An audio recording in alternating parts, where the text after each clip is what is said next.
కార్తీక పురాణం 21 శంఖుడి కథ. కృష్ణుడి ద్వారా తన గత జన్మను గురించి తెలుసుకున్న సత్యభామ తిథులలో ఏకాదశి, మాసాలలో కార్తీకం ఎందుకు ప్రీతికరమైనవో చెప్పవలసిందిగా కోరుతుంది. ఇదే విషయాన్ని గతంలో పృథు చక్రవర్తి అడిగితే నారద మహర్షి అందుకు గల కారణాలను చెప్పాడని, ఆ విషయాలను ఆమె ముందుంచుతానని కృష్ణుడు అంటాడు. గతంలో నారద మహర్షి పృథుచక్రవర్తి మధ్య జరిగిన సన్నివేశాన్ని ఆమె కళ్లకు కడతాడు. పృథు చక్రవర్తి అడిగిన ప్రశ్నకి నారద మహర్షి సమాధానం చెప్పడం మొదలు పెడతాడు. పూర్వం శంఖుడు అనే ఒక రాక్షసుడు ఉండేవాడు. అసుర లక్షణాలు కలిగినవాడు గనుక దేవతలను నానారకాల ఇబ్బందులకు గురిచేస్తూ ఉంటాడు.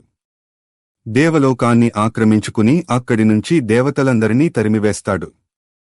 దాంతో వాళ్లంతా కూడా వాడి కంటికి కనిపించకుండా మేరు పర్వత గుహల్లో తలదాచుకుంటారు. వాళ్లకోసం శంఖుడు గాలిస్తూనే ఉంటాడు. దేవతలను నమ్మకూడదు. వేదాల ద్వారా వాళ్లు మళ్లీ శక్తిమంతులై తనపై దాడి చేసే అవకాశం లేకపోలేదని అనుకుంటాడు. అందువలన వేదాలనేవి లేకుండా చేయాలని నిర్ణయించుకుంటాడు. అయితే దేవతలు వేదాలు ఆ అసురుడి కంట పడకుండా అవి నీటిని అవసించి ఉండేలా చేస్తారు. శంఖుడికి అనుమానం వస్తుంది. నీటియందు వేదాలను దాచి ఉంటారనే ఉద్దేశంతో సముద్రంలోకి దిగేసి వెదకడం మొదలుపెడతాడు. ఎంతగా వెతికినా అవి కనిపించకపోవడంతో నిరాశ చెందుతాడు. వాళ్లు తప్పనిసరిగా నీటియందే దాచి ఉంచి ఉంటారు. అవి దొరక్కుండా తాను బయటికి వెళ్లకూడదని సముద్ర గర్భంలో వెతుకులాట సాగిస్తూ ఉంటాడు. శంఖుడు సముద్ర గర్భాన ఉండటంతో దేవతలంతా గుహల్లో నుంచి బయటికి వస్తారు. బ్రహ్మదేవుడు వెంటరాగా అంతా కలిసి వైకుంఠానికి వెడతారు. ఆ సమయంలో స్వామి యోగ నిద్రలో ఉంటాడు. అది కార్తీక శుద్ధ ఏకాదశి కావడంతో మంగళ వాయిద్యాలను మ్రోగిస్తూ కీర్తిస్తూ స్వామిని యోగ నిద్ర నుంచి మేల్కొల్పుతారు. అప్పుడు స్వామి నిద్రలేచి కార్తీక శుద్ధ ఏకాదశి రోజున తనని పూజించిన వారికి సకల శుభాలు చేకూరతాయని అభయమిస్తాడు.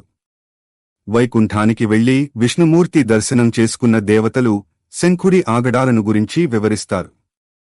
వేదాలకు ఆపద వాటిల్లనుందని చెబుతారు. వేదాలను దక్కించుకోవడానికి శంఖుడు సముద్ర గర్భంలో వెదుకుతున్నాడని అంటారు. శంఖుడి గురించి ఆందోళన చెందవలసిన అవసరం లేదని, వాడి సంహారానికి సమయం ఆసన్నమైనదని విష్ణుమూర్తి చెబుతాడు. శంఖుడిని అంతం చేయడానికి తాను మత్స్య రూపాన్ని ధరించనున్నానని అంటాడు. మత్స్యావతార ప్రయోజనం అదేనని చెబుతూ అక్కడి నుంచి అదృశ్యమవుతాడు. కశ్యప మహర్షి సూర్యుడికి అర్ఘ్యమిస్తూ ఉండగా ఆయన దోసిలిలోకి చేపపిల్ల వస్తుంది. ఆ చేపపిల్లను వెంటనే ఆయన తన కమండలంలో వేస్తాడు. క్షణాల్లో ఆ చేపపిల్ల కమండలం అంతా నిండిపోతుంది. దాంతో ఆయన దానిని ఒక బావిలో విడిచిపెడతాడు. క్షణాల్లో దాని ఆకారం పెరిగిపోయి బావి అంతా ఆక్రమిస్తుంది. వెంటనే ఆయన దానిని తన మంత్రశక్తితో సరస్సులోకి పంపిస్తాడు. ఆ చేపపిల్ల సరస్సు అంతటిని కూడా అలుముకుంటుంది. ఇదంతా ఆయనకి చాలా విచిత్రంగా అనిపిస్తుంది. అప్పుడు ఆయన దానిని సముద్రంలోకి వదులుతాడు. సముద్రంలోకి విడిచిపెట్టబడిన ఆ చేప తన ఆకారాన్ని మరిన్ని రెట్లు పెంచుతూ నీటి అడుగుకు చేరుకుంటుంది. ఒకవైపున వేదాల కోసం శంఖుడు వెదుకుతూ ఉంటే, మరొక వైపున శంఖుడి కోసం మత్స్యావతారంలో స్వామి వెదుకుతూ ఉంటాడు. చివరికి స్వామి ఆ అసురుడిని చిక్కించుకుని సంహరించి వేదాలను రక్షిస్తాడు. శంఖుడిని శంఖంగా మార్చుకుని తన చేత ధరించి సముద్ర గర్భం నుంచి బయటికి వస్తాడు.